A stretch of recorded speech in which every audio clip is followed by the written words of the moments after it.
রাতের নীরবতায় মাটির নিচে শুরু হলো এক অজানা জগৎ, যেখানে কেউ কথা বলে না, শুধু নিঃশব্দে শুরু হয় হিসেবের পথ।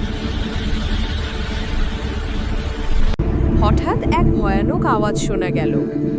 হে মানুষ, তুমি কি এনেছো আমার কাছে? শরীর কেঁপে উঠল, আত্মা থমকে গেল। চারপাশ অন্ধকার, কবরের দেয়াল ভেঙে পড়ছে, পিঁপড়ারা হামলে পড়ছে, আত্মা চিৎকার করছে, কিন্তু কেউ শুনছে না। একজন মুমিনের কবর আলোয় ভরে গেছে, তার মুখে শান্তির হাসি, কারণ সে নামাজ, রোজা আর আমল নিয়ে এসেছে।